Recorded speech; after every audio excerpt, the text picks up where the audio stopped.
कुबेर गछ देखो गोटे प्लास्टिक टप रे लगे कि केते बढ़िया भाव में ग्रोथ करुँचे डालकुआ केते बढ़िया भाव में देछि गछ ग्रोथ देखले ही लोभ लगुच आ एक गछ को आपण घर साजसज्जा सहित एक आपण वास्तु हिसाब से जदि रखिए धन वृद्धि होता है घर पर यहाँ बहुत ही शुभ होता है। यहाँ जो देखुं तो कुबेर प्लांट या सहित आप जेट प्लांट भी लगेबे जहाँ को आम लक्ष्मी प्रिय गछ बोली कहते।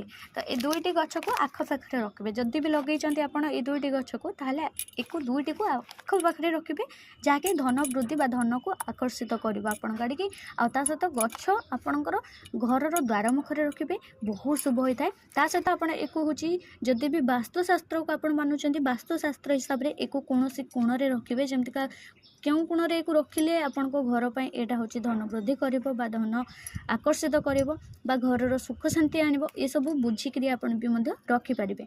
तो ये भी बहुत ही शुभ होता है लाभदायक होता है। सेमती नुहे जे कुबेर प्लांट को आम लगेगा केवल खाली कुबेर प्लांट ही लगेदेले हो जेट प्लांट लगेबानी। तो जेट प्लांटा भी गोटे धन वृद्धि गछ आटा को हूँ लगेगा बहुत शुभ कहती।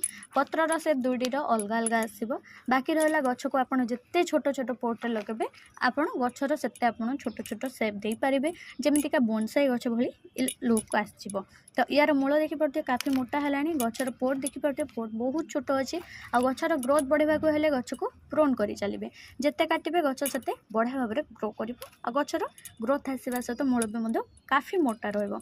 यार हूँ डेकोरेट ये पत्थर सजाई पारे नचेत आपड़ ये गोड़ी छोट छोट गोड़ी रंगीन गोड़ी सजाई पारे जहाँकि आहरी आकर्षित कर गच को देखा को सुंदर लगे।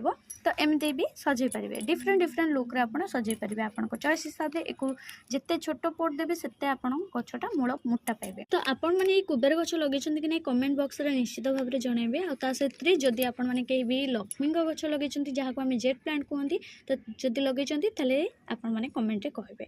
तो यहाँ बहुत ही छोट डालटे आपड़ी पाई जाऊँच कौटू ना ताली नहीं आसतु आपण काम बहुत सहज हो गच किणवा को आपको पड़ोनी। यार गच तो आपको नर्सरी प्रायतः 150-200 टंका भितर आपको मिल जाव।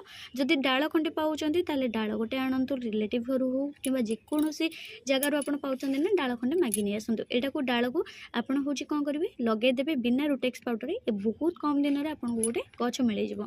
साथ कुबेर गच जो आम देखा कुबेर गच कहते तो से कुबेर गच भी आप डाल खंडे आणिक लगे दिंतु आपन को गच किणवा को आदौ पड़ोनी। दुईटी जाक किंतु आखपाखे रखिए जमी पाखापाखि लगी रहा दुईटी जाक बहुत शुभ होता है।